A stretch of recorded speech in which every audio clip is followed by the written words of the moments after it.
제가 신을 모신 지 얼마 안 됐을 때 일이에요. 애동 때. 50대 중반의 남자가 아는 사람의 소개를 받았다면서 신당에 찾아왔어요.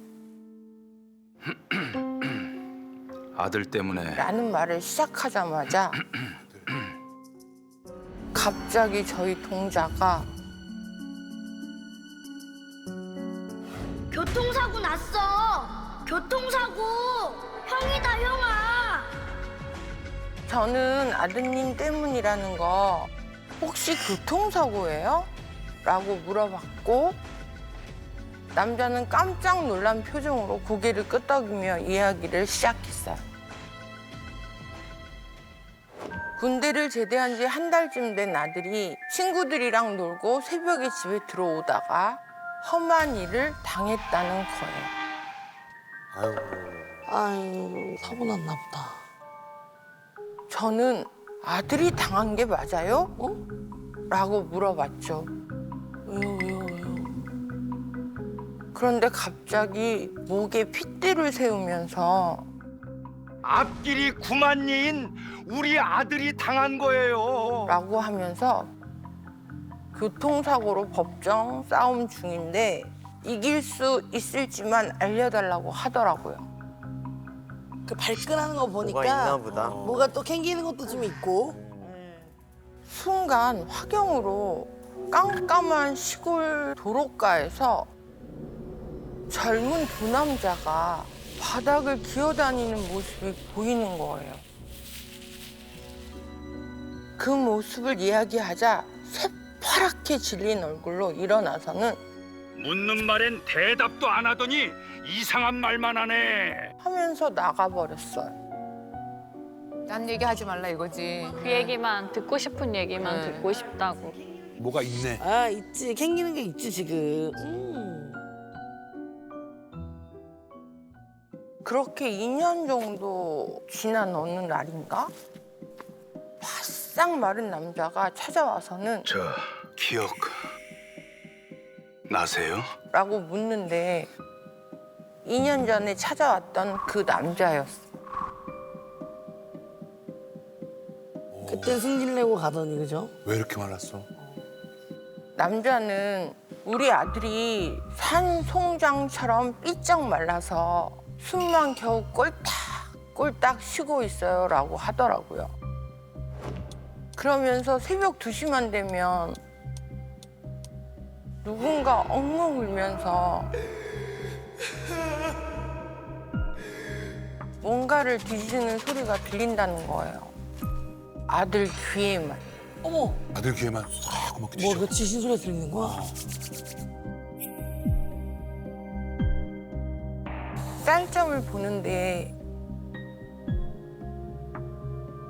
2년 전 남자가 처음 왔을 때 봤던 장면이 다시 보였어. 피투성이인 한 남자가 어두컴컴한 도로를 기어다니며 뭔가를 찾고 있는 모습이요. 사고 난 사람이 뭐 잃어버렸나 보다. 혹시 아들이 남의 물건을 숨겼어요?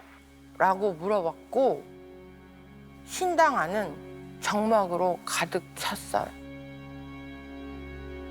잠시 뒤 남자는 재판도 이겼고 이제 제 아들만 살리면 돼요. 이야기를 시작하더라고요. 뭐가 더 잘못된 것 같아. 그치. 그래, 재판 이긴 게 다가 아닌 거야. 사건은 2년 전 처음 저를 찾아왔을 때 시작됐대요.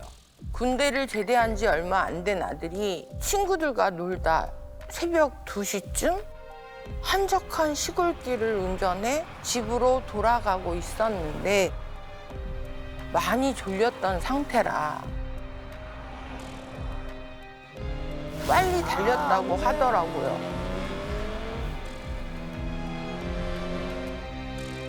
그러다 갑자기 잠에서 확 깼대요.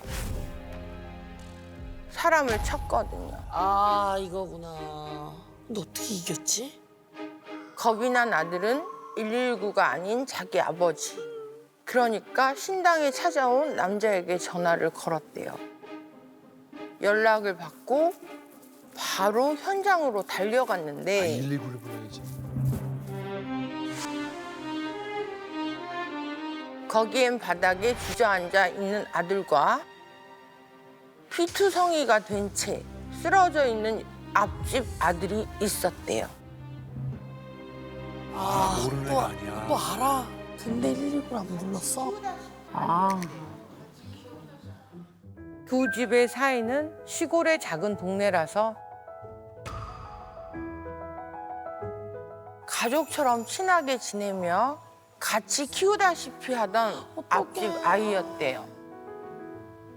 게다가 남자의 아내가 암에 걸렸을 때 앞집 부부는 병원비를 빌려주고 아들까지 돌봐줄 정도로 고마운 사람들이었고요. 원수 되지 이러면. 은혜를 원수로 갚았네. 하지만 그 순간엔 오로지 자기 아들부터 살려야겠다는 생각밖에 안 들었다는 거예요. 아이고 일단 쳤잖아. 그게 어떻게 살리는 거야. 알려줘야지 이런 거는. 저건 미련한 생각이야 정말. 앞집 아들이 차로 뛰어든 거라 말하라고 시켰다더라고요. 이야. 두 사람이 사고를 조작하는 사이 앞집 아들을 살릴 수 있는 골든 타임은 허망하게 흘러갔고 뒤늦게 병원으로 옮겼지만 끝내 사망했대요. 그럼 차에 싣고 병원 갔어야지. 그래요 살릴 수도 있었을 텐데. 1초가 다급한 상황에.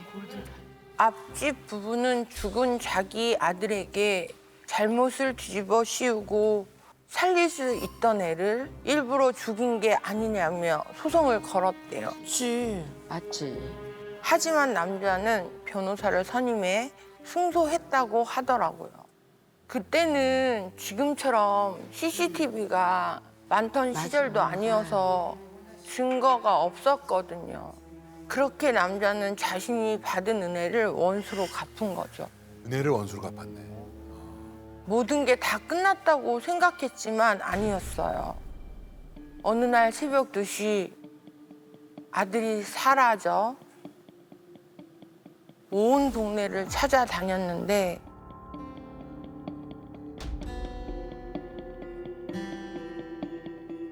아빠,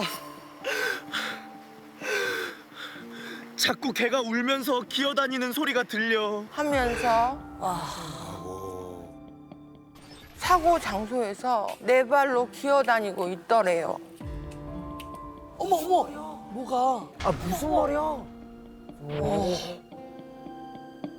그러자 휴대폰을 여기 숨겼는데 분명. 라고 하면서 남자가 도착하기 전에 앞집 아들의 휴대폰을 숨겼다는 이야기를 했다는 거예요. 그럼 아빠도 오기 전에 숨긴 거야? 왜? 뭔데? 거기 뭐가 있어?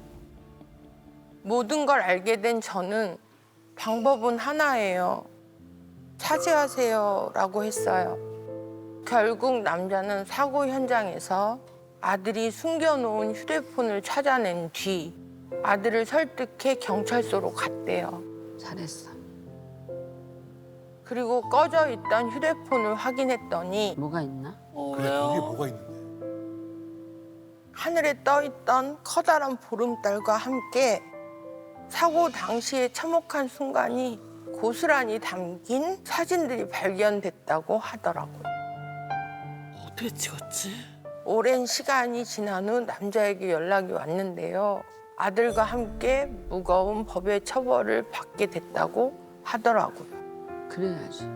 그날의 잘못된 선택은 가족처럼 지냈던 이웃은 물론 모두의 인생을 완전히 무너뜨린 후 끝이 났습니다. 아우, 아 너무 속상하네요.